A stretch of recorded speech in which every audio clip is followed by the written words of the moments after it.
Muy buenos días, hoy día es miércoles 16 de diciembre, último mes del año, último programa del año de Yacle también a través de Franja Visual Radio. Hoy día es miércoles y como todos los miércoles de Contactología vamos a conversar de algún tema interesante, importante, y el día de hoy estamos acompañados de lectura de optometría de la UNAM en la FES Iztacala. Es también maestra en educación por la UVM. Cuenta con un diplomado en farmacología y terapéutica ocular de la FESI UNAM, también de la Universidad de Autónoma de México en la FESI Iztacala, y es coordinadora de la licenciatura de optometría en la Universidad CEUAT en Chiapas. Sí, hemos tenido la oportunidad de encontrarnos en algún momento, creo que en el último consenso que se hizo en colaboración con Anfeco y bajo el auspicio de Johnson & Johnson. Así que, Reina, bienvenida. El día de hoy, tus palabras de saludo a nuestros colegas, amigos que nos escuchan a través de este programa en Franja Visual. Bien, perdón, creo que está mal porque ahorita yo ya no pertenezco a Chiapas. Pues si no lo corregimos, déjame a ver. Sí. Universidad CEUAT en Chiapas, dice actual corresponsable de la carrera de optometría en Enes León. ¿Estás en Enes, ¿no es cierto ahora? Ajá, sí, estoy en la Enes León. Okay.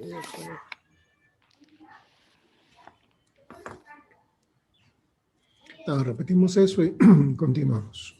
Sí, gracias. La licenciada Reina Talán es optómetra egresada de la Universidad Nacional Autónoma de México en la FES Iztacala, es maestra en educación por la UVM, cuenta con un diplomado en farmacología y terapéutica ocular de la FES Iztacala, también en UNAM. Ha sido coordinadora de licenciatura en optometría de la Universidad CEUAT en Chiapas y actualmente es corresponsable de la carrera de optometría en la Enes León. Esto es donde fue el último congreso, ¿verdad? De Anfeco. Sí, exacto, en León, Guanajuato. Y es ponente internacional en temas de farmacología terapéutica ocular y experiencia docente a nivel superior también en la universidad. Así que, Reina, muy buenos días. Tus saludos para los que nos escuchan a través de Franja Visual. Hola, muy buenos días. Muchísimas gracias por estar presentes en este programa y muchísimas gracias a Guillermo por la invitación nuevamente para colaborar en esta sesión. Sí, habíamos estado, creo que el año pasado en el formato de radio. Claro, ahí no nos veíamos, nadie se veía. Yo creo que este formato es mucho más agradable para todos. Y el día de hoy vamos a aprovechar que Reina tuvo una ponencia respecto a este tema hace pocas semanas o pocos meses, si mal no recuerdo, y es respecto a la miopía en niños y jóvenes, ¿no?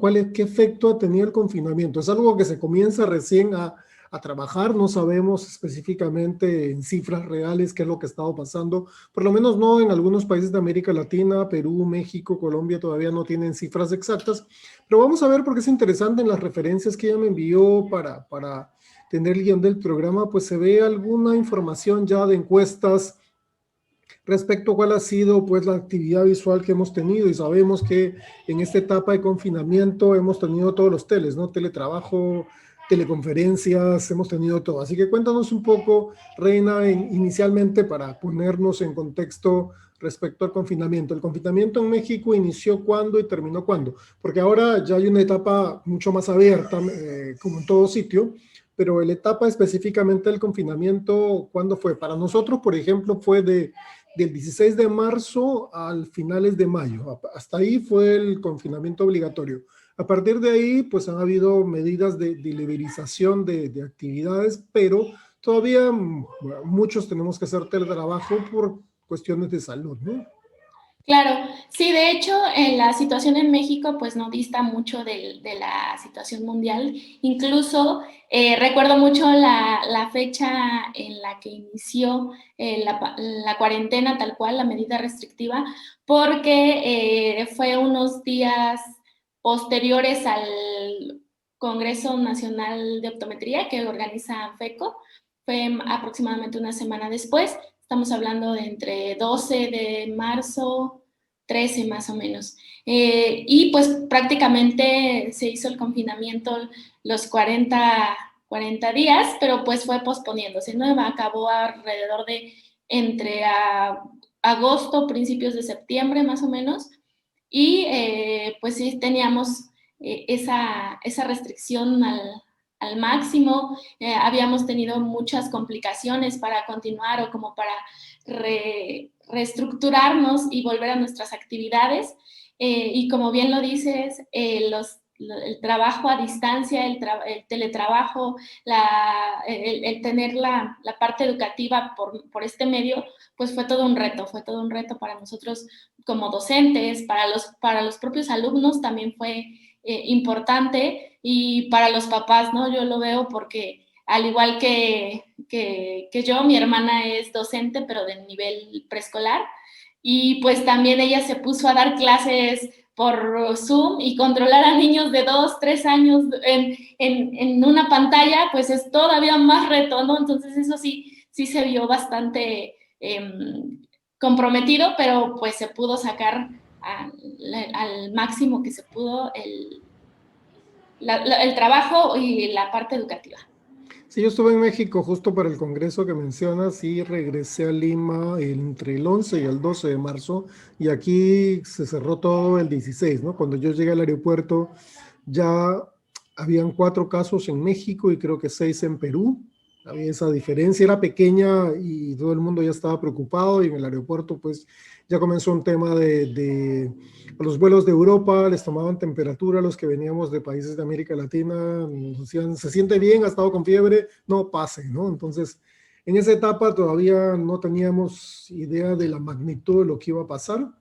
Y como tú mencionas, luego esta etapa de confinamiento obligó a la creatividad, produjo mucha frustración también, porque yo creo que para los docentes como tú mencionabas, de etapas preescolares o escolares de primaria y secundaria, con todos los problemas de la adolescencia y las crisis existenciales, pues Sí. debe haber sido complicado. Y también no deja de ser complicado en el ámbito nuestro, la optometría, donde el tema de la práctica clínica, las demostraciones, se comenzaban a hacer complejas porque no creo que nadie estuvo preparado y tuvo el material listo como para poder, digamos, trasladarlo fácilmente. Nos costó, yo creo que los primeros 15 días fueron que un gran interrogante, ¿qué vamos a hacer? Y luego nos tocó más trabajo que antes tratando de sacar, creo que todo adelante. Sí, claro, eso fue una de las primeras pautas que nos dieron a nosotros, por ejemplo, en la UNAM, organizarnos juntas tras juntas, también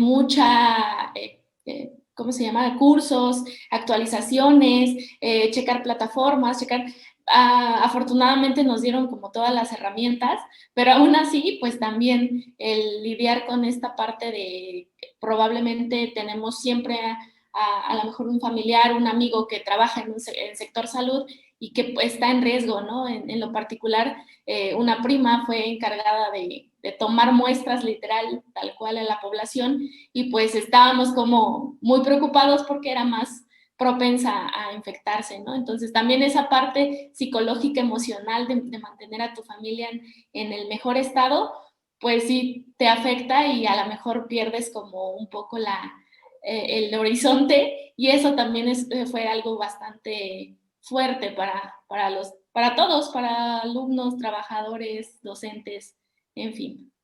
Sí, y no es que haya acabado, porque todavía tenemos, pues, y yo creo que en esta etapa todavía existe ese fantasma de la segunda ola, muchos países, como el que había visto que California, días antes habían comenzado a cerrar algunas actividades, ellos estaban muy, muy, muy libres, lo mismo sucedió con Europa, y lo que no queremos es que suceda en América Latina para un impacto mucho más profundo, tanto social, económico y básicamente a nivel de personas, porque definitivamente ha sido una etapa, este año ha sido un año muy complejo, un año de reinvención, digamos, en muchos escenarios, yo creo que en el aspecto de educación es lo que menos se golpeó, simplemente lo que buscamos fue una transición lo más rápido posible para seguir en actividad, pero algunas actividades comerciales estuvieron muy, muy golpeadas, y yo creo que eso nos va a pasar una factura un poco más adelante, y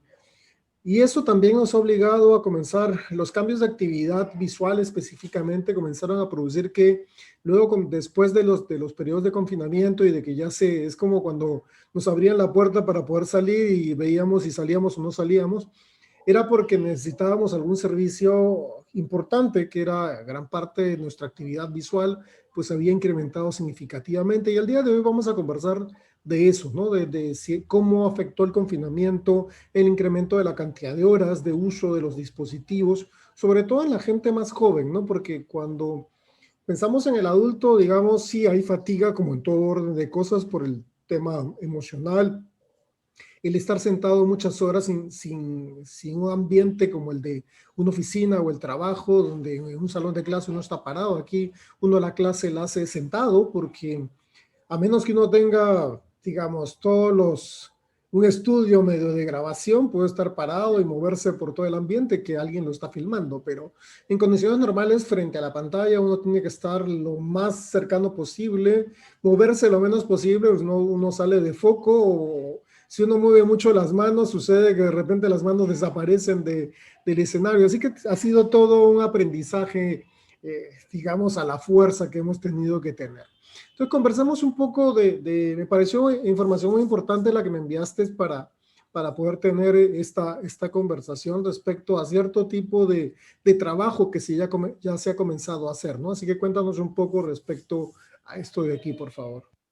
Perfecto, sí, como bien lo comentas, ha sido todo un reto y el tener como los datos para poder iniciar y de dónde partir para identificar este tipo de problemas visuales que nosotros llegamos a encontrar durante nuestras consultas, pues ha sido como bastante importante hacer esta recabación de datos, ¿no? Que tuve el aforo de hacer. En el caso de esta encuesta, de este estudio que se hizo propiamente en México por la Universidad Panamericana, se dice y mencionaron con 939 personas mayores de 18 años, son los que más utilizan o más tienen en esta necesidad o han desarrollado mayor adicción, por decirlo así, a un dispositivo electrónico. Entonces, lejos de decir, bueno, solo es el celular o solamente es la computadora propiamente por cosas educativas o alguna situación escolar, ya lo utilizan absolutamente para todo, ¿no? Es un medio de comunicación, es un medio de vinculación con el medio exterior, pero ya ha incrementado en una mayor cantidad entre esta población.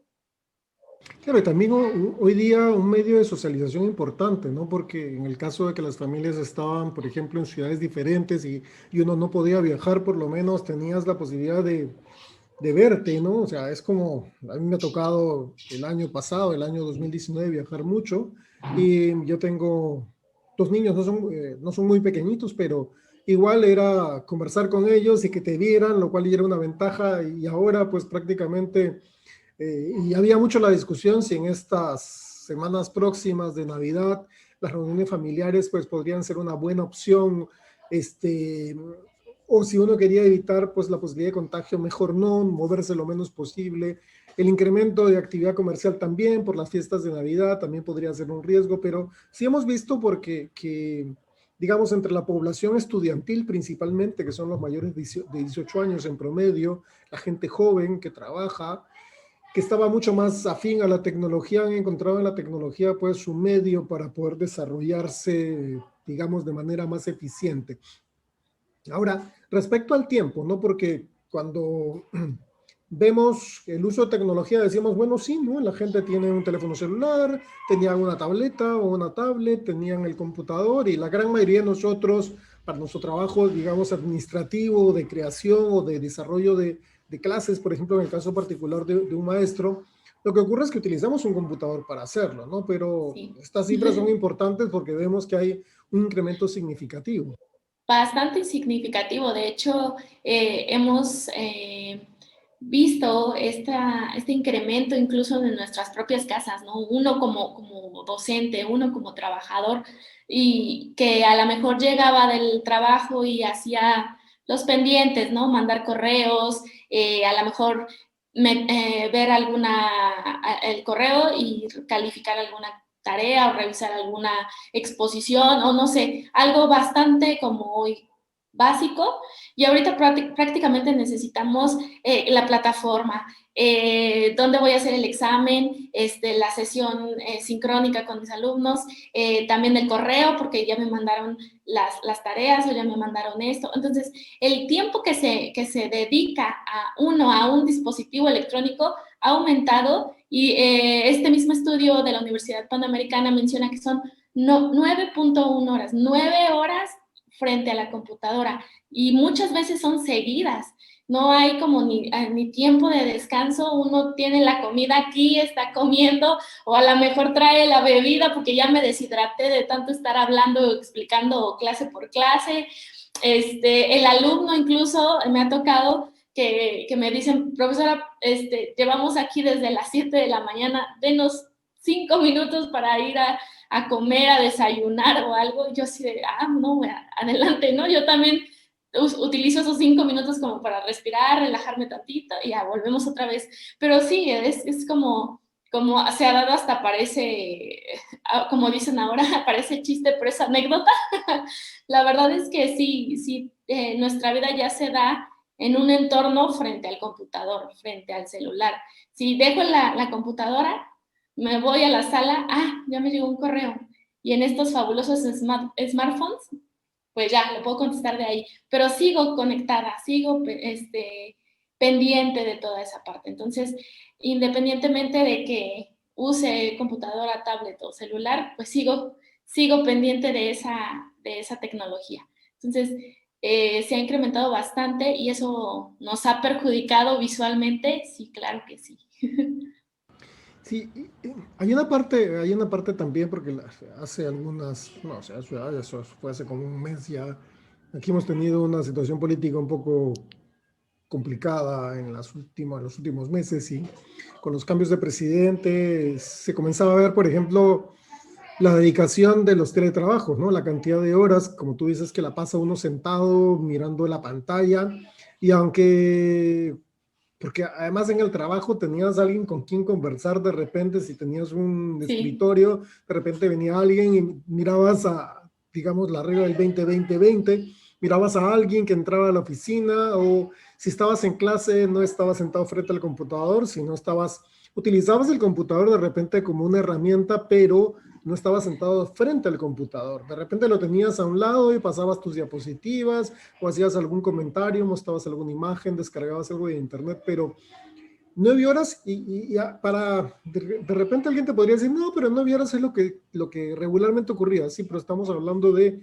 9 horas promedio, o sea, que probablemente para algunas personas está hacia arriba, quizás para algunos otros esté un poquito hacia abajo, pero son 9 horas que la pasa uno sentado casi frente al computador, mirando a una distancia muy corta, y va a depender mucho de qué tipo de pantalla estás usando, para la posición, frecuencia de parpadeo, amplitud, etcétera. Características que también comienzan a ser importantes, y que involucran que nosotros también replanteemos nuestro trabajo profesional, ¿no? Yo creo que también no es solamente el tiempo, sino, bueno, cómo está usando los ojos la persona.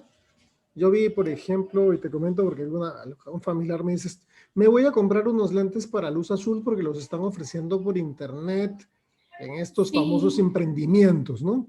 Y que Ujú, eran micas, estas que ni siquiera son de grado óptico, claro, muy, muy baratas de costo. Los lentes no ujú. es que fueran un regalo, yo calculaba que tenían una alta rotación o rentabilidad por el tipo de lente que se estaba ofreciendo, pero fue algo también que los mismos usuarios, en función a su fatiga, pensaban que todo era un tema de ponerse un filtro y solucionar su problema, ¿no? Sí, claro. De hecho, esa es la premisa que nosotros como, particularmente con los alumnos, primero, decirles, ok, necesitas tener, o sea, si tu graduación de ley, ¿no? O sea, tu graduación, eso es inevitable. ¿Por qué? Porque entonces ahorita ya estás teniendo una mayor demanda acomodativa, emergencial y demás, al estar frente a un computador todo, 9 horas al día, ¿no? Diarias, porque las clases son del diario, descansas fines de semana, pero ¿qué haces el fin de semana? Ah, pues ves series, ves películas, juegas videojuegos, entonces sigues estando dependiente de esta tecnología, ¿no? Entonces, en este punto, igual en algunas pláticas que me llegaron a hacer en estos meses, sí les recomendaba, o sea, sí utilicen un tratamiento adicional en su lente oftálmica, pero pues asegúrense que sea lo mejor para ustedes. Si es un antirreflejante, ok, que sea un antirreflejante que no impida por completo el paso de esta luz azul, porque no es como el indicativo. Nuestro ojo es así, así. Entonces ya explicaba yo la manera de que no se dejaran como guiar por estas promociones de emprendimiento, que incluso llegué a ver algunas que eran unos armazones tipo solar y eran como, ¿cómo se llama? Que tenían como estenopeicos y obviamente iban a ver mucho mejor, pero pues no les causaba mayor protección, o sea, simplemente les hacían el efecto estenopeico y pues era como el wow, ¿no? O sea, con estos te vas a recuperar y la promesa del marketing que tenían era, con estos lentes vas a dejar de usar tus lentes prescritos, ¿no? Entonces era así como, no, no es la idea. Lo que tienen que hacer es primero revisarse, necesitan una graduación, la colocan, le agregan un tratamiento y listo, ¿no? Y también mucha higiene visual.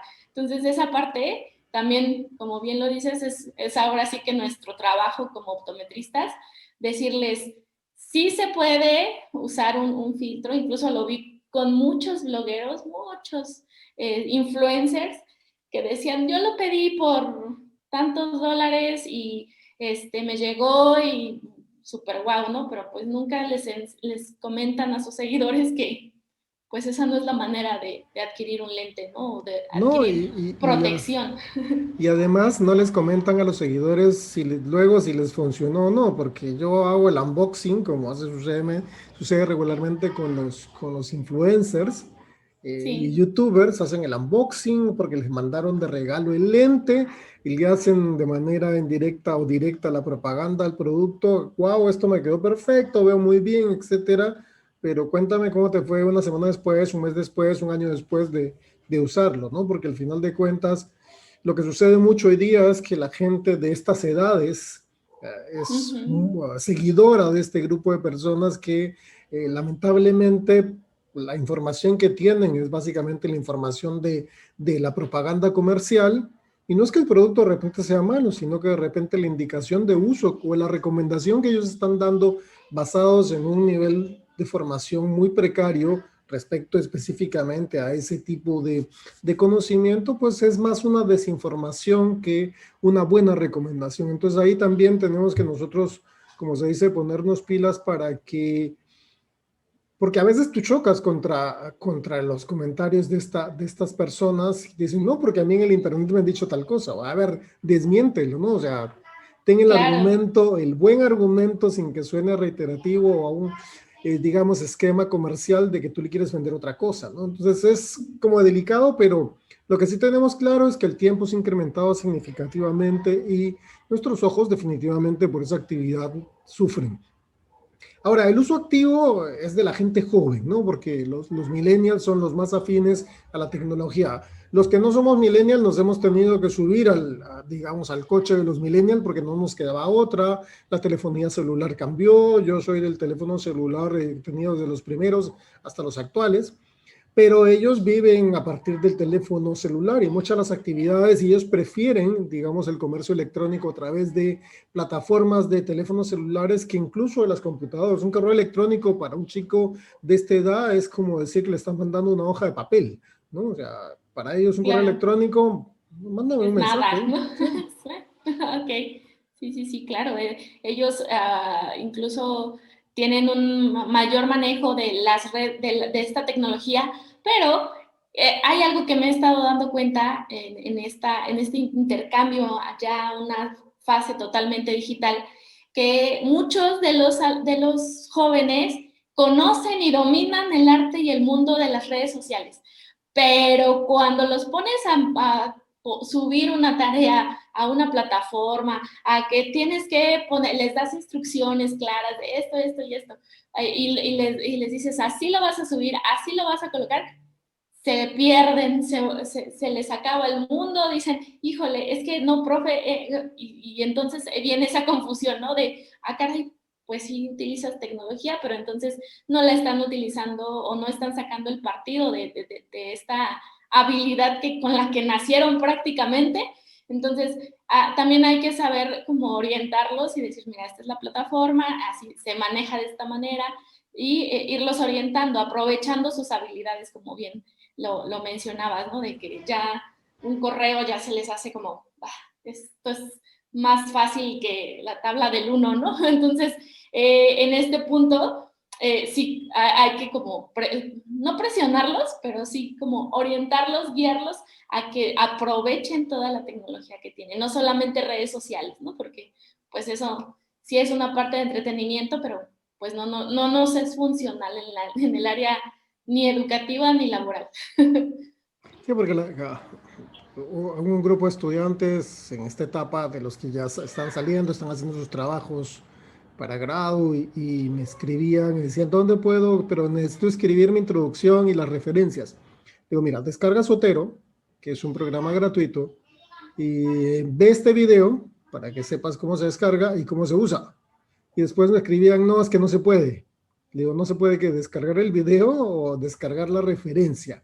No, pero es que hay que buscar. Bueno, sí, no es que no, Zotero es un programa que maneja referencias, pero no es que las referencias estén ahí. Ustedes tienen que buscarlas. Claro. Y eso ya era muy complicado. Pero lo Sí. dramático en este grupo que se muestra en la imagen es que más del 50%, el 52.27%, de forma exacta, de acuerdo a la encuesta de la Universidad Panamericana, está dentro de este grupo y estamos hablando más de la mitad de los, digamos, no adolescentes, sino del adulto joven, ¿no? Es un grupo grande, importante, que va a seguir creciendo porque nuestros países en América Latina todavía son países de gente relativamente joven, ¿no? No es como Europa que el promedio de edades está por encima de los 30 años, sino que todavía tenemos poblaciones que probablemente estén muy por debajo todavía de los 30 años en edad promedio, ¿no? Exacto. Entonces sí tenemos como una gran responsabilidad nosotros como orientadores o asesores, tal cual, de hacer que este 52% que está activo y que está ya inmerso, pues haga una parte positiva de esta tecnología, ¿no? Que no la deje solamente en redes sociales, ¿no? Sí, y otro aspecto importante que yo veía en la información que me enviabas es que, de acuerdo a esta publicación, por ejemplo, se hablaba de un crecimiento respecto a la miopía, ¿no? Un crecimiento, digamos, constante, que aparentemente, de acuerdo a la gráfica, pareciera más aritmético que geométrico respecto a cada década del crecimiento de la miopía. Sin embargo, la pandemia ha generado un quiebre y la misma Organización Mundial de la Salud habla de un incremento significativo en el nivel de miopía que la vamos a observar de manera mucho más significativa en el 2025, no ahora, sino 5 años después. Exacto. Este estudio fue bastante como fuerte, tal vez, lo podríamos decir así. ¿Por qué? Porque ya tenían esta visión, ¿no? De decir, ok, sí va a ir en aumento, ya lo tenían como prospectado, pero el hecho de esta pandemia fue como bien lo mencionas, un punto de quiebre, de decir, algo está pasando y se va a incrementar todavía más, mayormente a la cifra que ya teníamos, y no va a ser tan a largo plazo, va a ser en 5 años, o sea, 5 años en un estudio de esta magnitud es como nada, ¿no? En 5 años vamos a estar viendo 324 millones de miopes y y muchos de ellos van a estar relacionados por la parte del uso excesivo de dispositivos electrónicos o del uso inadecuado de estos mismos, ¿no?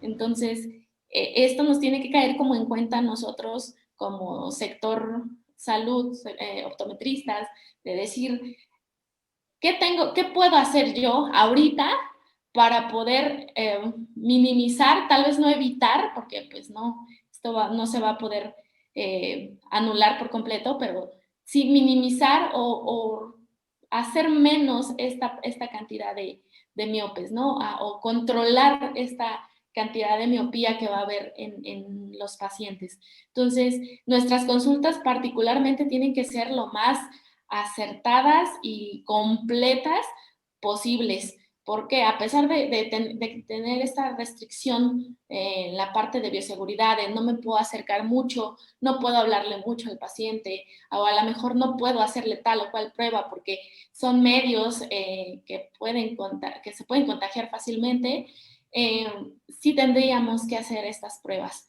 Pruebas prácticamente las pruebas básicas, refracción, visión binocular. Visión binocular creo que le tendríamos que poner mucha atención porque a lo mejor no nos damos cuenta y el uso excesivo de estos dispositivos nos está generando problemas acomodativos, vergenciales, etcétera. Y ni como no las hacemos o hacemos una nada más, pues no estamos detectando a tiempo para poder controlar, ya no digamos eliminar, sino controlar a estos pacientes que van a tener un problema visual en 5 años. O sea, no ahorita, no posteriormente. Sí, ya has mencionado un aspecto importante, ¿no? Sobre todo desde la perspectiva profesional, que es, digamos, el rol de profesional primario, preventivo, que debe velar, sí, porque si yo lo veo desde la visión profesional y el estudiante va al inicio de su carrera y ve cómo está catalogada su carrera, pues es una profesión de salud, es una profesión sanitaria de primer nivel preventivo. Y si yo ya tengo, como tú decías, los indicios de que algo está pasando, pues y que este quiebre de actividad visual o este incremento significativo de la visión de cerca en un periodo de tiempo que ha sido relativamente largo para muchos, todavía sigue siendo, porque por ejemplo en el caso particular de Perú, los estudiantes no van todavía a clases, están haciendo, digamos, educación sincrónica, pero digital, y en los colegios, digamos, de primaria y secundaria, en Perú por lo menos este año ha sido completamente igual. Nosotros terminamos año académico ahora a fines de diciembre. Eso quiere decir que por lo menos la perspectiva de quizás del primero o segundo trimestre del próximo año sea bastante similar, para evitar las congregaciones y evitar que luego las instituciones de educación tengan que decir, bueno, se contagió un grupo de estudiantes de un salón de clase, ¿qué hago? Cierro ese salón, los mando todos a su casa, los pongo en grupos más pequeños, lo cual también involucra que yo tenga que rotar más con más frecuencia, lo cual también se hace sensible a temas de presupuesto, porque todo lo tenemos que cuadrar en relación al tiempo. Y en ese mismo, digamos, en esa misma dirección, pues tendríamos que racionalizar el tiempo y la actividad futura, ¿sí? De los profesionales. Y como tú decías, la gran ventaja de situaciones como estas que han permitido visualizar que el examen de refracción, de repente la autorrefracción que muchas veces se practicaba irresponsablemente desde mi punto de vista, como la refracción del paciente hoy día involucra su refracción objetiva, pero también la subjetiva, la medida del lag de acomodación, que es muy fácil de tomar con una retinoscopía, Sí. MEM, la valoración de la motilidad ocular extrínseca básica, la medición de las forias, que es algo que todos lo hemos aprendido en nuestra base de formación y que muchas veces no lo hacemos porque nos, entre comillas, súper especializamos en los de lentes de contacto de repente, pero esto nos aterriza que debo comenzar desde cero, ¿no? Entonces, esto es de alguna forma algo que nos llama a la reflexión y debemos aprovechar ese espacio, creo, para pues tener una perspectiva mucho más profunda. Y Respecto a los síntomas oculares, ¿no? Porque esto sí es muy común, esto ha sido común para todos. Y la gente cree, y sobre todo lo que hablábamos de los lentes, esto para bloqueo de luz azul, todo el mundo cree que los síntomas oculares son por la pantalla y por la radiación de la pantalla, y que si me pongo unos lentes se desaparecen todos mis problemas. Exacto, sí, sí, sí, o sea, y ahorita, por ejemplo, en la consulta privada me comentan, es que así le recomendaron a tal, a fulanita, mi vecina, mi hijo, cualquier X cantidad de personas, y sí, súper bien, y todo, o sea, también siento que es como una parte psicológica, como el querer buscar la solución y cuando les dicen, aquí está el lente con el antirreflejante, tal, y te va a quitar todas las molestias, tal vez psicológicamente lo aceptan tanto que se disminuyen, pero realmente no estamos atacando el origen del problema, ¿no? O sea, nada más estamos atenuando uno de estos síntomas que dan bueno, que dan a esta población, ¿no? Entonces, la fatiga visual menciona que en adultos estamos teniendo un 50% de reportes y en niños el 20% de estos niños van a reportar esta fatiga visual. Entonces, nadie está exento, todos estamos dentro de estas actividades que nos repercuten en nuestra salud visual y pues, aquí la situación es que el tiempo de exposición, las 9 horas, aplica también para los niños, ¿no? ¿Cuál es el horario de clases en línea, clases virtuales? Por ejemplo, aquí en México se instauró la parte de que en algunas comunidades o regiones donde no contaban con un servicio de internet muy bueno, o que realmente ni llegaba, se instauró que por medio de la televisión se dieran de estos programas educativos, tanto y por horarios, ¿no? Por horario de primero, de segundo, de tercero, de primaria, de secundaria, etcétera. Entonces, esto pues también influye, ¿no? Tal vez ya no es una pantalla de computadora, pero es un televisor. Y me van a dar clase de tal a tal hora, y entonces tengo que estar pendiente de ese televisor, ¿no? Entonces, en niños tienen que estar pendientes porque les dejan tareas sobre eso, les dejan actividades y aparte se tienen que conectar en algunos casos. Entonces, es mucha la actividad que se necesita para estos pequeños y estamos viendo que llegan con problemas visuales y se les adjunta ahí el tratamiento antirreflejante que, pues, digamos, no es malo, pero lo manejan como la cura milagrosa y eso no está bien, ¿no? O sea, no está bien porque entonces el niño se sigue pegando a la computadora, sigue terminando, le dejan jugar videojuego, no se incentivan las formas de recreación al aire libre, o sea, por ejemplo, que salga a jugar un poquito al patio o que vaya a los juegos que en algún parque. O sea, ¿para qué? Para que también estimule todas las demás distancias, que relaje la acomodación y entonces empecemos a compensar todo el tiempo que tiene en computadora o en dispositivos contra el tiempo en aire libre, ¿no? Que es lo más recomendable. Y en adultos, pues, ¿qué puedo decir? Estamos bastante adecuados ya a un modelo de trabajo digital que no es hay veces que no es tan como tan factibles movernos, salir, porque terminamos agotados. Esto se los comento por experiencia personal. Yo termino agotada después de dar clases, es dar clases y lo único que quiero es dormir. Entonces, pues igual, o sea, tal vez dijera, bueno, me voy a ir a dar una vuelta al parque y saco a mi perrito, ¿no? Y ya puedo como compensar toda esta parte, pero sí, uno queda exhausto, ¿no? Entonces, y por ejemplo, dirían algunos, ¿y de qué? Pues sí, sí, es un gasto bastante como fuerte el estar dirigiendo, hablando, muchas veces termino ronca, y en la parte visual es dolor de cabeza y hasta ahí, ¿no? Entonces sí, sí hay que incentivar esta parte de hacer otras actividades recreativas, adultos, niños, por igual, para evitar esta mayor este síntoma que es como el factor, la alerta roja que nos dice algo está pasando con mis ojos, voy a ir a una consulta, ¿no? O a ver qué me pongo porque necesito sanar de esto, no puedo estar así, ¿no? Entonces, creo que esa sería como una de las premisas esenciales para combatir este síntoma. Yo escuchaba lo que comentabas y decía, porque muchos de los estudios, por ejemplo, donde se hacen comparaciones respecto al entorno y miopía, por ejemplo, se habla de dos grupos poblacionales, ¿no? Los grupos rurales y los grupos urbanos. Lo que dice la literatura es que en los grupos urbanos hay mayor prevalencia de miopía, en los grupos rurales menos.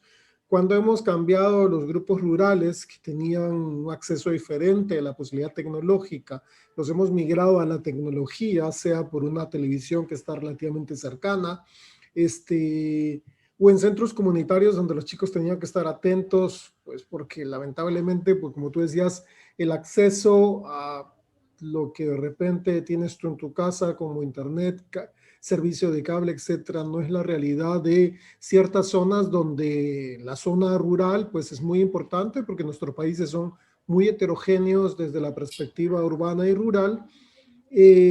Ha ocurrido también que comenzaremos a ver probablemente en esos grupos, digamos, humanos, vamos a comenzar a observar síntomas visuales que no tenían, hasta cierto punto la desinformación que les pueden dar o venderles lentes que no les van a servir porque es una gran responsabilidad decirle a alguien que el lente le soluciona el problema y después eso genera desconfianza porque la gente luego no cree que el lente sea la parte de la solución del problema. Y estos síntomas oculares que aparecen en el 50% de los adultos y los niños están directamente asociados al tiempo, ¿no? O sea, cuanto más tiempo de exposición, ya habíamos visto al principio que eran 9 horas y un poquito más, pues cuanto más tiempo esté la persona ahí, pues más sintomatología puede eventualmente tener. Y digamos, hay una mayor flexibilidad en el caso de los niños y los adolescentes, hay digamos, una mayor rigidez en el caso particular de los adultos que genera un nivel de fatiga. Además que la película Lagrimal también juega otro rol, ¿no? Hay toda una serie de multifactores que tenemos que comenzar a indagar poco a poco y nos va a tocar, digamos, mucho trabajo, no solamente en la docencia, sino luego en la investigación respecto a qué es lo que puede estar pasando, cuáles van a ser las consecuencias, digamos, últimas de esta etapa de 5 meses promedio de confinamiento. Esta encuesta me pareció muy interesante de la Universidad de Buenos Aires, ¿no? Es una encuesta prácticamente de 14 días, de 4 días, perdón, del 11 al 15 de abril. Es una encuesta muy cortita y el nivel de respuesta es interesante porque se le preguntó a los padres respecto a sus hijos y el uso de la tecnología. Sí, efectivamente, pues esta encuesta también me llamó mucho la atención porque habla sobre también la responsabilidad que tienen los padres sobre el uso indiscriminado de los dispositivos con sus hijos. En esta encuesta mencionaban que hay, y como vemos en la gráfica, se les preguntó que cuánto habían... ¿cuánto consideraban ellos que se había incrementado el uso de los dispositivos electrónicos en sus hijos? Y habían dicho, y como vemos aquí en el gráfico, tenemos que el 45% de los padres de familia mencionaron que sí hubo un incremento en el uso de dispositivos en sus casas, con sus familias, con sus hijos. Entonces eso tenemos como bastante ya determinado que el incremento de estas tecnologías, pues incluso está permitida por los padres, pero ¿cómo podemos limitarlo si también ya es la tecnología un medio indispensable para educación y para trabajo? Entonces, he aquí como también la disyuntiva de este tipo de información, porque pues prácticamente los padres de familia no lo pueden limitar. Ya no es como antes decir, te quito la tablet, te quito el celular y ya no haces nada, sino que Bueno, es que ahora sí, si le ahorita quitas ya, la tablet y el celular realmente no hacen nada porque las clases y todo pues tiene una base en este tipo de tecnología. porque es exacto. el medio de Entonces, comunicación que tienen, ¿no? Entonces, ahí sí ahí sí no. hay, el castigo tiene que ser otro, que vayan a la calle. Sí, sí, más bien. Perfecto. Ahora, respecto lo que lo que mencionaban los padres, por ejemplo, respecto al uso de teléfonos, computadoras y tablets, en sus hijos, ¿no? Porque que en el caso particular del adulto, cuando vimos el principio de las 9 horas, es porque el adulto pues tiene que trabajar y mucha de la actividad de trabajo la hacía a través del computador y eran 9 horas prácticamente, como tú decías, que uno estaba sentado frente al computador sin casi moverse, ¿no? O sea, uno iba a tomar algo, a recoger algo, el horario de refrigerio era cada vez más corto porque seguías haciendo cosas. Entonces, respecto a estos chicos, a estos niños en etapa escolar que son de alguna forma, digamos, los que son más cercanamente a hacerse miopes en el relativo corto plazo, eh, ¿qué recomendaciones daban, ¿no? Los padres respecto a esto?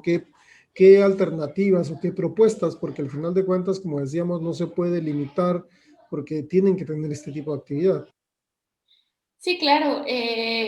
La situación con los padres, y esa también es una parte educativa para ellos, es saber controlar la cantidad de exposición a dispositivos, ¿no? Mencionaba que aquí que más de 4 horas de uso, 9 horas de uso, incluso más, me atrevería a decir, sí tendrían que hacer otro tipo de actividades. Mencionaba esta encuesta que se les proponía actividades al aire libre, actividades que no involucraran tecnología, actividades que pudieran generar incluso vínculos familiares, emocionales, que se enfocaran lejos de la parte educativa, de formación, involucrar este tipo de actividades, a lo mejor de habilidades también, ¿no? Los memoramas, el dibujar, el enseñar un deporte al niño o a la niña. También estar como, y más, eso sí, como muy enfatizado, mencionaba el estar fuera, el manejar actividades externas. A lo mejor en algunos de nuestros hogares, pues no tenemos un jardín enorme donde podamos salir y jugar y hacer estas actividades. Pero pues tenemos parques, a lo mejor 1 hora por lo menos, salir, que estén en la bicicleta, incentivarlos con una pelota de fútbol, de básquetbol, de lo que sea, para que tengan esa actividad totalmente independiente de un dispositivo electrónico, ¿no? Que también desarrollen habilidades físicas, incluso mencionaban manualidades, que eso también les ayudaba bastante a mantener controlada porque también, y eso lo he leído en otro artículo, mencionaban que también les causa ansiedad a los niños el no estar en la computadora, ya no pierden ese sentido de imaginación o de decir, ¿qué hago, no? Si no tengo computadora, no tengo celular, ¿qué puedo hacer, no? Entonces, eso también les llega a generar un tipo de frustración, les llega a generar enojo, molestia, y están como de malas todo el tiempo porque les quitaron el celular, porque les quitaron la tablet, les quitaron computadora, eh, fuera del horario escolar, entonces eso también les repercute. Entonces, a lo mejor los padres de familia lo mejor que podrían hacer es generar estas actividades de vinculación entre padre e hijo, madre e hija, o sea, tener estas actividades y también pues la parte lúdica, ¿no? Salir, convivir, estar incluso, si no con otras personas, pues en el núcleo familiar, pero estar fuera del ambiente de 4 paredes que involucra un dispositivo electrónico. Hay digamos, para muchos el periodo de confinamiento fue una situación atípica, ¿no? Porque la gran mayoría de familias, papá o mamá, ambos salían, los chicos iban a la escuela, uno no los veía sino hasta que uno regresaba en la tarde o en la noche y uno los miraba y se acabó el vínculo, o sea, sí son mis hijos, pero no los veías, ¿no? Entonces, porque los niños salían temprano para la escuela, regresaban como a las 3 4 de la tarde, dependiendo del grado en el cual estuvieran. Se ponían, veían un poco de televisión de repente, o jugaban recién con la tablet o el teléfono, etcétera, pero esto era 24/7, ¿no? Porque los papás que no estaban habituados a estar con sus hijos tenían que convivir, hacer su teletrabajo y ellos su telestudio, todos justos en el mismo ambiente de cuatro paredes, digamos, como tú decías, a menos que mi casa sea muy grande y que sea tan afortunado de que tenga patio, jardín, etcétera, como para jugar con la pelota. En la primera etapa, yo diría que en los 2 primeros meses, donde todo estaba cerrado y poco más te decían no saques ni el dedo por la puerta o la ventana de tu casa porque te vas a contagiar, es una etapa dura, ¿no? Para mucha gente.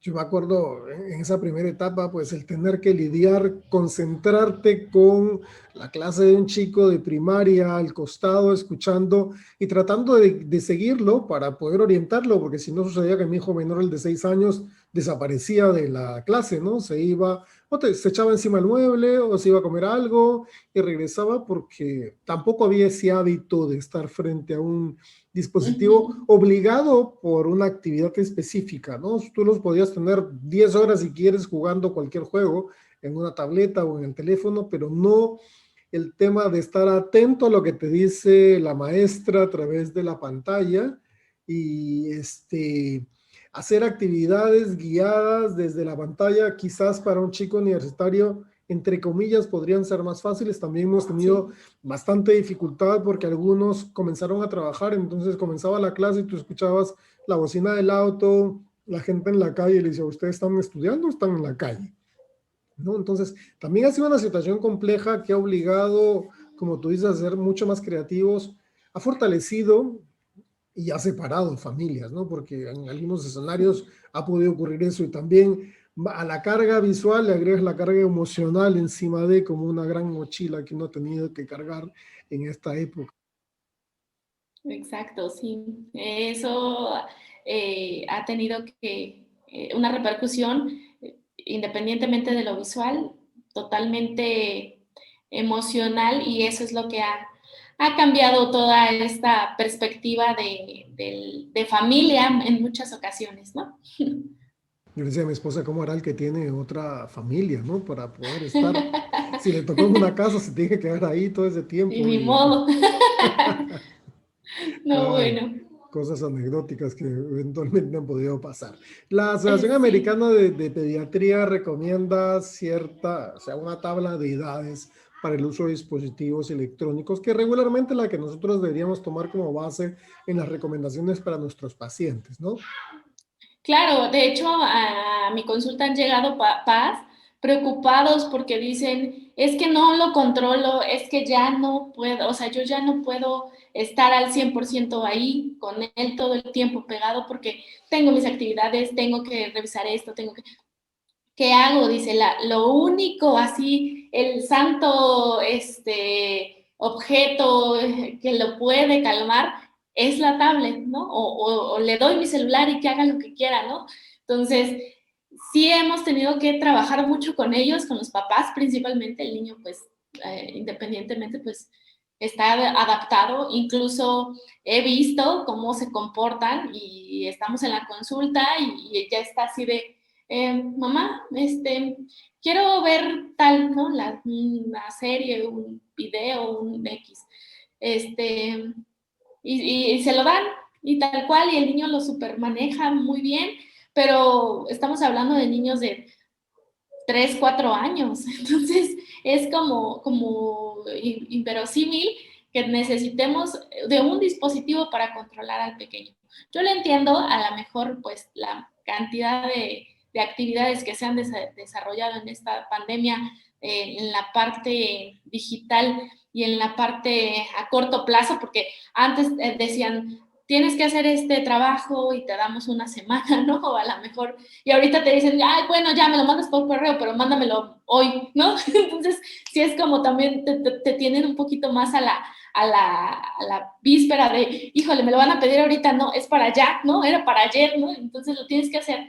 y eso dificulta el estar como en esa convivencia con el pequeño.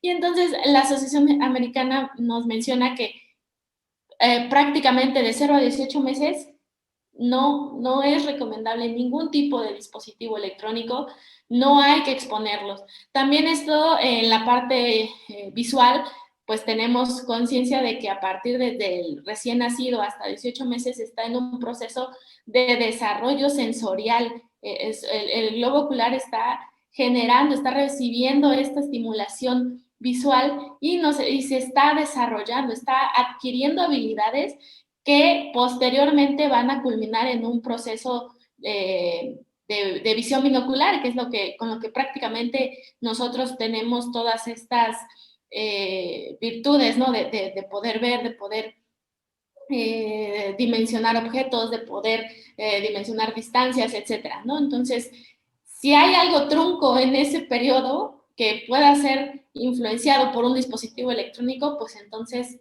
se nos vienen un montón de problemas que tal vez en un pequeño de 2, 3 años, 5 años, lo podríamos solucionar por su capacidad y su plasticidad cerebral, pero pues no es la idea, ¿no? La idea es que el niño tenga un desarrollo lo más normal posible y menciona aquí que entre 2 a 5 años tengan una exposición a medios electrónicos de 30 a 60 minutos, a máximo 1 hora, no más, que si el episodio de, no sé, de la serie infantil de moda, dura 2 horas, pues no, nada más va a haber medio capítulo, ¿no? Entonces, sí, eso tiene que ser como muy restrictivo y muy tajante. Y sabemos que después de eso van a venir berrinches y etapas de llanto extremo, pero sí hay que tener esa determinación para evitar, ¿no? Como los problemas visuales y emocionales posteriores, ¿no? De 5 a 12 años, pues ya estamos hablando bueno, 12 años, preadolescentes, ya estamos un poco, ya se ha terminado de desarrollar el sistema binocular y pues pueden estar a máximo 1 hora y media, pero creo que ya una vez que vimos las cifras de pandemia, creo que ya estos rangos parecen utópicos, ¿no? Decir solamente 30 minutos lo va a tener el dispositivo es como, Claro, no. sobre todo el rango de los chicos de 5 a 12, que es, digamos, ya el inicio de la actividad escolar y la primaria, 60, 90 minutos han sido cifras que no se han cumplido para nada, ¿no? Yo creo que un chico de 8, 9, 10 años que ya estaba de alguna forma escolarizado y que se sentaba, tenía que sentarse. Mi hija, por ejemplo, tiene 11, va a cumplir 12, y ella es muy juiciosa, entonces comienzan sus clases en la mañana y ellos tienen 45 por 30 de descanso, ¿no? En ese bloque de 30 sale de su cuarto, da una vuelta por la casa, viene a ver al hermano y va a la cocina a buscar si es que hay algo que le interese para comer, y regresa a su habitación por el siguiente bloque y así sucesivamente, ¿no? Entonces, digamos que si lo vemos en bloques de 45 minutos frente al computador, porque necesariamente frente al computador, excede por lejos los 90 minutos recomendados para ese rango de edades. Y en el caso Claro. particular de digamos, los adolescentes o los chicos que estén por encima de esos rangos, pues definitivamente pues es un factor de razonable de tiempo, ¿no? No es que razonable no son ni 8 horas ni 9 horas, ¿no?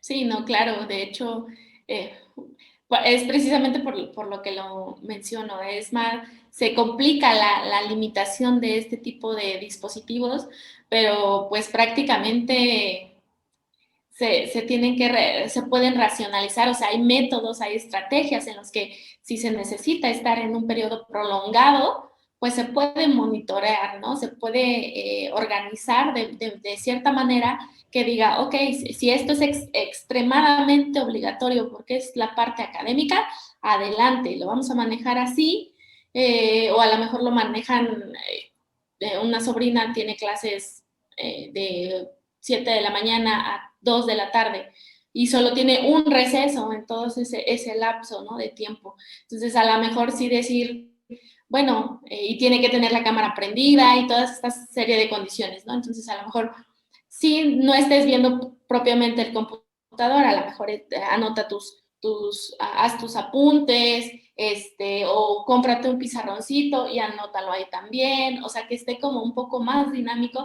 Eso también podría ser una mejor ayuda para que estos adolescentes no estén totalmente fijos en la computadora, que no estén totalmente como, les digo que yo me los imagino así como sentados y escuchando y sin mayor ánimo, porque pues sí, es extenuante, si para uno, para profesor que tiene clases todo el día, es extenuante, y más porque uno es el que habla y dice y explica y está como en toda esta situación, pues imagínense en una situación, digámoslo así, pasiva, que solo escuchas lo que estás anotando, es más complicado. Entonces, a lo mejor yo me he dado la tarea de buscar como muchas plataformas, incluso tipo juegos, algo así como Jeopardy o como elementos interactivos, o les digo, les lanzo la encuesta y contesten, y los traigo ahora sí que de plataforma en plataforma, porque pues los entiendo, ¿no? Ha de ser bastante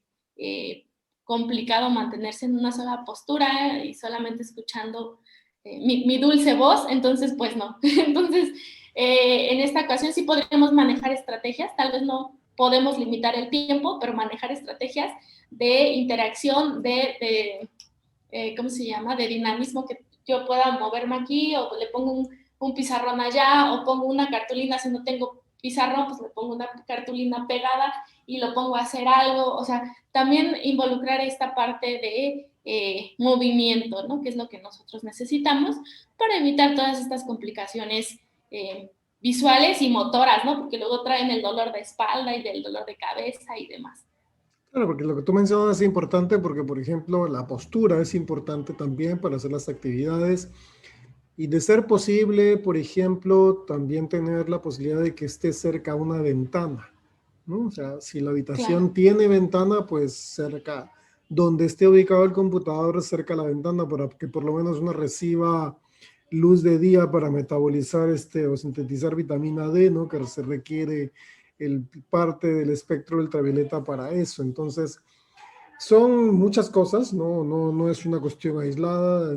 Como decíamos, no es que un lente te soluciona los problemas porque tienen filtros, sino hay una serie de situaciones que uno tiene que evaluar de forma individual y evaluar las necesidades del paciente que tenemos al frente, que hace pues que el trabajo sea realmente clínico, ¿no? Y dentro de ese orden de cosas, Reina, ¿cuál sería el criterio de prevención, ¿no? Porque nosotros somos profesionales de la salud, pero nuestro rol inicial es eminentemente preventivo. Sí, claro. Particularmente, y creo que la parte más importante de nuestro rol como profesionales de salud en estas condiciones, pues yo creo que es el incentivar la consulta, el que se acerquen, el incentivar el que acudan con un profesional, ¿no? Que si tienen este tipo de problemas, no se dejen influenciar por el hermano, la tía, la influencer, el bloguero, etcétera, ¿no? Sino que hagan esta parte de identificación. Si me duelen los ojos, si estoy teniendo problemas visuales, pues tengo que ir con un profesional. Es lo mismo que si me duele el pie, ¿no? Pues me duele el pie, con un profesional que se dedique a pies, porque si me voy con no sé, si me voy con el cardiólogo, pues no me va a decir nada, ¿verdad? Entonces, sí necesitamos crear esta parte de incentivarlos, y en algunas clínicas o hospitales he visto mucho campañas, ¿no? De detección, incluso algunos exalumnos en la escuela en Chiapas que ya cuentan con sus negocios, me dicen, yo voy a hacer una campaña porque yo necesito que acudan y se revisen, y ya yo revisando, entonces ya les puedo dar una opción, porque me preguntan, así, el clásico, me preguntan, ay, tú que eres optometrista, ¿qué me recomiendas para mis ojos, no? Y pues así de plática, pues no, no se puede, o sea, así de, pues mira, pues tienes bonitos ojos. No, pues no, o sea, no podemos dar un tratamiento así. Entonces, de primera instancia, el examen visual completo sería la mejor arma para poder combatir todos estos signos y síntomas que tenemos durante esta pandemia. Posteriormente, pues igual a nosotros como profesionales de la salud, pues ya una vez que tenemos la consulta, pues a dar solución lo más posible. Si es un lente, si necesita su graduación, pues adelante. Si es en armazón, adelante. Si no, un lente de contacto. Y si no, o sea, ahora sí que sacar nuestra mayor cartera de opciones para que el paciente tenga la mejor visión posible, la mejor estabilidad y confort visual, y ya con eso, pues dar tal vez una serie de capacitaciones generales. Por ejemplo, este tipo de charlas me encanta porque se puede llegar a una población general que pueda decir, ok, o sea, no nada más es ir y comprarme los lentes, sino que tengo que disminuirle el brillo a la pantalla, necesito o ponerle un filtro, necesito ponerme en una postura adecuada, o sea, ya involucran otras situaciones que el paciente pues propiamente no sabe, ¿no? Pues a él le dijeron que con este lente se le iba a solucionar la vida y adelante él dijo, pues no importa, ¿no? O sea, no importa que sean un lente enorme y que tenga muchos hoyitos y yo me vea ridículo, pero con esto me voy a sentir mejor, pues adelante, ¿no? Entonces, sí hay que educar nuevamente, o sea, si de por sí nuestra labor nunca acabó, ahorita vuelve a dar un giro inesperado y tenemos que educar, o más que educar, guiar, orientar a la gente y a los mismos profesionales de que pues estas situaciones, estos criterios de prevención son básicos, ¿no? Para atender las necesidades de la población. Sí, pues no, la prevención es básica y como tú dices, entender las necesidades creo que es la parte inicial, la parte medular. Si yo tengo claro cuáles son las necesidades de mi paciente, voy a poder entender qué es lo que de alguna forma, qué criterio de corrección es el que le conviene, una gafa aérea, un lente de contacto, incluso la cirugía refractiva, dependiendo de la actividad futura que quiera realizar. Entonces, eso nos permite a nosotros tener una visión mucho más completa, comprensiva de lo que desea el paciente para poder de alguna forma empatizar desde la perspectiva profesional qué es lo que vamos a darle. Ahora, digamos que como recomendaciones, ¿no? Claro. ¿Quién es el miope? Porque si lo vemos desde la perspectiva general, claro, el paciente puede tener un defecto de foco, pero ¿cuán miopes somos nosotros los profesionales a veces en no entender cuál es nuestra propia responsabilidad profesional? Claro, de hecho, a eso me refería hace un momento, en que muchas veces nosotros queriendo cubrir esta necesidad, y a lo mejor es necesidad mm, profesional y no propiamente del paciente, nos damos a la tarea de decir, sí, es que esto no le puedo ayudar, esto tal cual, y el paciente pues prácticamente se queda con todas las ideas y es así como, no sé qué hacer, no, yo no lo quiero, no, o se limitan, ¿no? Empiezan como a retirarse y decir, no, yo mejor, no, el otro día vengo, ¿no? Mejor otro día con más calma. Y lo comento igual porque pues, a todos nos ha tocado un paciente que vemos que trae a lo mejor una graduación o un problema refractivo muy grande y el paciente se limita, dice, no quiero, no tienes unas gotas que me pueda yo poner o algo, o sea, tal vez esa frustración que manejamos nosotros como profesionales, porque no vemos claramente cuál es la necesidad de este paciente, eso también nos puede llegar a generar como confusión, tal vez, como mencionas, ¿quién es el miope? ¿Quién es el que tiene quién es el que tiene la necesidad? ¿Quién es el que está viendo objetivamente el punto por el cual acuden estos pacientes, ¿no? O cuál es la situación que está viviendo, porque a lo mejor nosotros tenemos el super tratamiento y resulta que el paciente pues no lo puede acatar, ¿no? Por múltiples factores. Entonces necesitamos entender a los pacientes, entender que también sí, la necesidad es mayor, es amplia, pero necesitamos entender que el paciente no está en una etapa donde pueda decidir si esto o aquello, si lo tomo, lo acato, porque no sabemos si también derivado de toda esta pandemia, derivado de toda esta situación mundial, el paciente tiene una solvencia económica, tiene algún tipo de problema emocional, o sea, necesitamos como también nosotros identificar al paciente en todo su ser y sobre eso dar como nuestra particularidad, ¿no? O sea, dar objetivamente el tratamiento, pero adecuarnos también a lo que está sucediendo con el paciente. Y tú mencionabas algo que me pareció interesante, que es de alguna forma tratar de entender, o sea, es como leer al paciente, ¿no? ¿Qué necesita por un lado? ¿Cuál es su situación real? ¿Qué opciones tengo? Y en función a las opciones que tengo, negociar con el paciente, porque a veces puedo tener el super tratamiento, entre comillas, y el paciente, digamos, por su condición socioeconómica, en ese momento es incapaz de poder seguirlo, ¿no? Y para él va a ser mucho más frustrante porque me dice, tengo la opción, pero no la puedo adquirir, no la puedo comprar, no la puedo tener.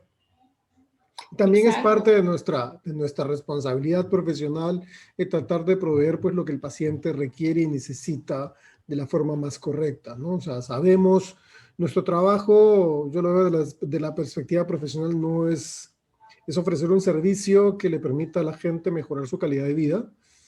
Muchas veces a través de ese servicio nosotros de alguna forma rentabilizamos a través de cierto tipo de dispositivos ópticos que pueden ser las gafas, pueden ser los lentes de contacto y en algunos casos pues algunos tratamientos o terapias, no los lentes multiestenopédicos que mencionabas que sí los he visto en un Sí, video no. de YouTube. Sí, no, no, Algunas no. cuestiones que uno dice, ¿cómo? ¿Y esto? ¿De dónde salió esos conceptos? O sea, jalan información de la neurociencia, pero por ahí te salen como unos conceptos esotéricos, así como de los astros, y tú dices, wow, esto. Y la gente se come el Sí, cuento, ¿no? Porque a veces claro. digamos, la desinformación puede más porque me dicen las cosas que yo quiero escuchar. Y no es el super lente caro, sino es un lente que de repente cuesta, no sé, no sé en este momento cómo está el cambio, pero vamos a suponer que sean $20. De $20 sí tengo, pero 200 de repente no. Entonces, esta gafa me han dicho que en medio año de usarla me va a funcionar. Entonces, bueno, hagámosle la prueba, ¿no? Y muchas veces Claro. se apela a esa, digamos, esa desinformación de las personas para poder ofrecerle cosas que al final de cuentas no están basadas en evidencia científica que sustente lo que estamos haciendo, ¿no? Y es importante que nuestra responsabilidad profesional esté basada en la evidencia, y hay suficiente evidencia científica y clínica al día de hoy para tener pues información lo suficientemente válida para nuestros pacientes, ¿no? Y así nos quitamos en salud la miopía. Claro, sí. Totalmente de acuerdo. Y pues sí, también incluir que muchas veces el tratamiento más sencillo, básico, que podríamos nosotros implementar, pues es la mejor solución para el paciente, ¿no? O sea, tal vez nosotros estamos tan inmersos en nuestra parte académica y decir, híjole, es que salieron este lente, salió esta lente oftálmica, salió este lente de contacto, salió este medicamento, pero pues muchas de las ocasiones no están en la misma disponibilidad para los pacientes, ¿no? Entonces sí, totalmente de acuerdo, la necesidad que tenga mi paciente es la que voy a observar y a cubrir en la mayor parte posible. Y ya has mencionado una palabra clave, que es observar, porque cuando uno es niño, pequeño, y uno lo ve cuando van creciendo los hijos, es que los niños lo aprenden primero por observación, o sea, y que en la medida que vamos siendo adultos perdemos de alguna forma esa capacidad de observar nuestro entorno, ¿no? Y entonces a veces nos damos cuenta que a veces, como tú dices, lo fácil, la solución, entre comillas, compleja para el paciente y le soluciona digamos, de una buena forma el problema. Si yo tengo un paciente que tiene 12, 13 años y está ya en hemetropía y tiene mucho horario de exposición, digo, esto va a producir miopía, pero tranquilo, ¿no? Puedo esperar 6 meses más y ver si hay una longitud axial mayor, puedo esperar 6 meses más y ver si cambia el defecto refractivo. De repente tengo un chico que a los 12 años tiene más 0,25 o tiene menos 0,25 y en el último año la miopía no cambió, entonces sé que es un paciente que por lo menos está su propio sistema está atendiendo al equilibrio y no lo está haciendo miope. En algunos casos no ocurrirá eso y va a depender de múltiples factores que tengo que analizar. No solamente es esfera, cilindro, eje, que es entre comillas lo fácil, sino requiere pues que hagamos nuestro trabajo como debemos hacerlo siempre, ¿no? Claro, claro, eso es como, como un tipo mantra, hay que mencionarlo así, que lo más sencillo con lo primero que tenemos que empezar. Si de verdad ya esto se complica, pues ya, ahora sí sacamos toda la artillería pesada, pero desde el inicio sí es prácticamente una situación como la que mencionas, pues monitoreo y generar esa confianza en los pacientes. Muchas veces le generas más empatía, más confianza propiamente al paciente cuando le dices no lo necesita, pero lo tengo que monitorear porque esto y esto, y el paciente regresa sin necesidad de decirte te lo voy a comprar ahorita o te lo voy a comprar mañana, ¿no? Entonces, eso creo que vale muchísimo más como profesionales de salud y como la atención al paciente que cualquier tratamiento carísimo, ¿no? Entonces, sí creo que en esa apertura tenemos que estar todos. Sí, no, son aspectos que creo que tenemos que seguir profundizando y desarrollando, sí, para lograr que lo que todos quieren es que su desempeño profesional pues sea óptimo y que finalmente el paciente obtenga el mejor beneficio de nuestro trabajo profesional. Quiero agradecerte el día de hoy por este tiempo que nos has dedicado. Quiero aprovechar la oportunidad, el último programa del año. Estamos en diciembre 2020, un año que tuvo muchísimas expectativas. Las sigue teniendo y las va a seguir teniendo. Era el año de la visión, el 2020, y un virus insignificante pues nos cambió prácticamente la vida, pero yo creo que debemos pensar en ese aprendizaje que hemos tenido a lo largo de estos meses. Y nada más que desearles a todos una muy feliz Navidad, un muy exitoso año 2021 que todavía está loading, está cargando porque aún no llegamos, pero no, un mejor año, pues definitivamente creo que sí. No creo que el 2020 se repita muy pronto en tiempo, pero un año muy exitoso para todos, especialmente para ti, Reina, que nos has acompañado el día de hoy en el último programa del 2020. Ya regresaremos en el 2021, pero por lo menos este es el último programa del 2020, así que el micrófono para ti. Bueno, pues muchísimas gracias, de verdad que complacida de haber compartido un poco de esta investigación que he hecho, esta revisión que he hecho.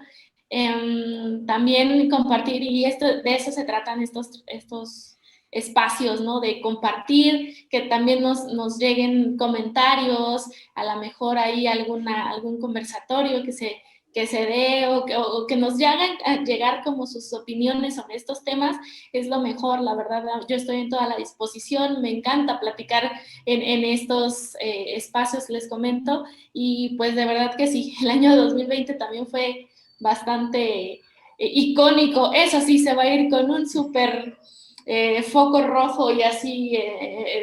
¿Por qué? Porque fue un año que jamás vamos a olvidar, no pasó desapercibido, pero creo que pueden más las lecciones y los aprendizajes que tuvimos dentro de todo este año que cualquier cosa, ¿no? Como dices, un virus, pues es un virus, tiene que seguir el protocolo para poder generar, se pueda generar estas vacunas, esta resistencia que ya tenemos o inmunidad, y pues ni modo, ¿no? Pues así suceden las cosas, no podemos preverlo, no podemos retroceder el tiempo. Entonces, agradezcamos algo que sí me gustaría compartir, es que agradezcamos todo lo bueno y lo malo que nos pasó.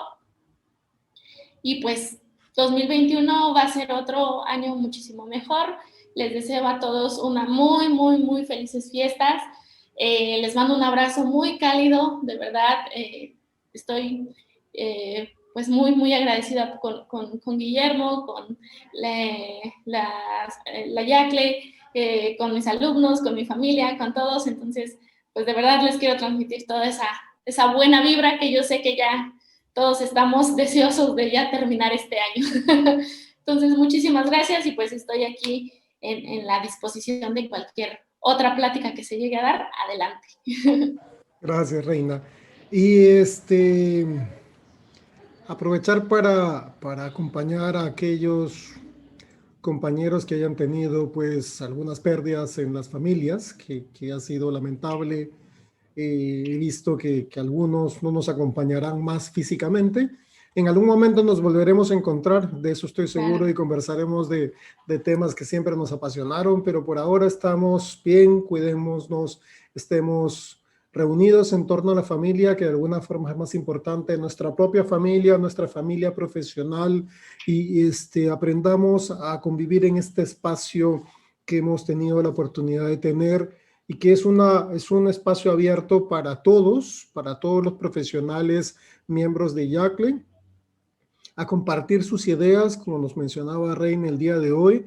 Además de compartir sus ideas, es una invitación a que en este próximo año 2021 pues nos sigan acompañando y que visiten las plataformas. Vamos a cambiar un poco el esquema de webinars del próximo año. Cada región va a tener un webinar semanal. Nuestro webinar del año 2021, el primero lo voy a desarrollar yo, que es básicamente Adiós 2020, bienvenido 2021. Y vamos a ver, es una suerte de resumen de lo que hemos hecho en el año 2020 como organización y lo que queremos en el 2021. Sí van a haber nuevos eventos virtuales, por lo menos en la primera mitad del año va a ser de la misma forma. Ya tendremos la oportunidad de poder estrecharnos en un abrazo físico, ahora son abrazos virtuales, tomarnos un tequila, un pisco, un vino, donde sea que estemos, comernos un taco, una quesadilla, un ceviche, lo que sea que nos toque compartir, que va a ser, yo creo que más que bienvenido, y hemos aprendido a que esos pequeños detalles que tenemos la fortuna de poder vivir son los que alimentan esta vida que tenemos, ¿no? Así que muchísimas gracias, Reina. A nombre tuyo, quiero agradecerle a todos los miembros de Yacle que nos han acompañado en este 2020 atípico, difícil y de mucho aprendizaje, y darles la bienvenida pues el próximo año a esta tribuna, a este espacio que nos dio la oportunidad Franja Visual y que hemos aprovechado de la mejor forma con todos ustedes. Gracias. Un feliz año y nos encontramos en el 2021. Gracias. Hasta luego. Luego.